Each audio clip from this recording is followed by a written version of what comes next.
Now, you've done out there on the spacewalk. First of all, did you ever think, okay, maybe there's other life out here? And then also, on a slightly more serious note, when you do look out into the universe, do you have this feeling that there's life out there? It's the alien thing cracks me up, because in America, everybody thinks they're in Roswell, New Mexico. That's right. It's what is it, Area 51? Area 51 is in a different place. That's in Las Vegas, or near Las Vegas.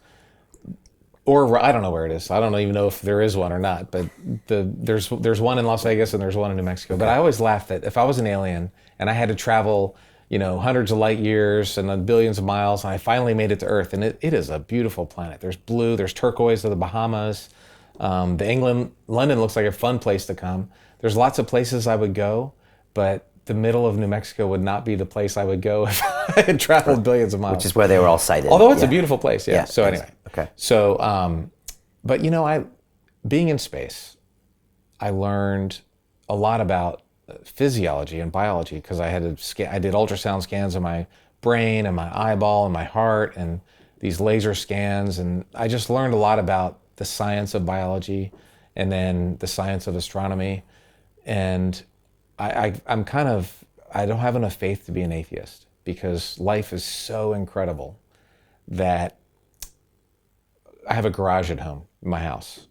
And if I could wait a month, that garage would never clean itself. If I waited 1 billion years, the garage would not clean itself, someone has to go out there and clean the garage.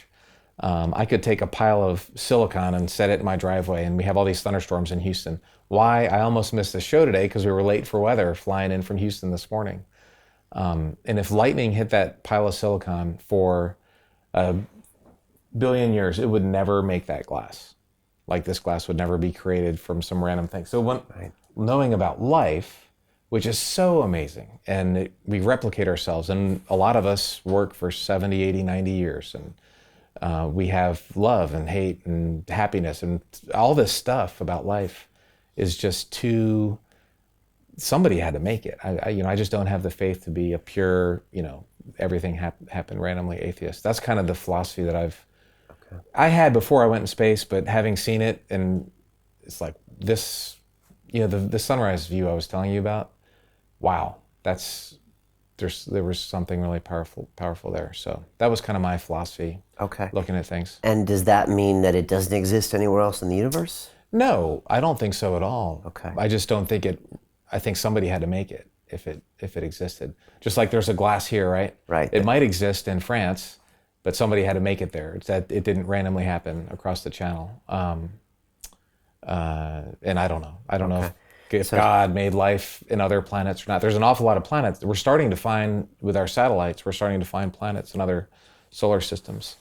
You saw the picture of Neil deGrasse Tyson on the wall, right. And I know he was at your IMAX. He was at the IMAX premiere. Right. I don't know if him or other people have said, like, if you do the numbers, like you said, we're finding there's so many other galaxies out there that some people say you can almost prove the fact that some biology must exist out there. Must be out there.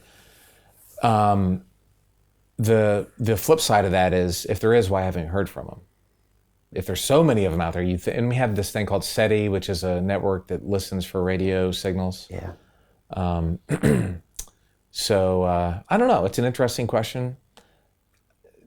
I've come to the conclusion that life doesn't happen randomly, because it's just everything that is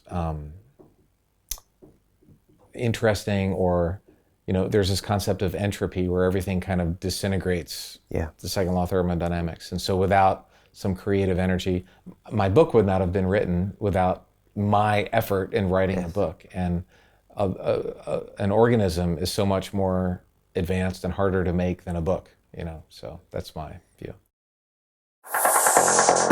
Continue watching this fascinating conversation for free by clicking on the link below to visit our website, learn from the best minds in the world, and connect with a community of passionate people building the best versions of themselves. Just click on the link below, and I'll see you on the inside.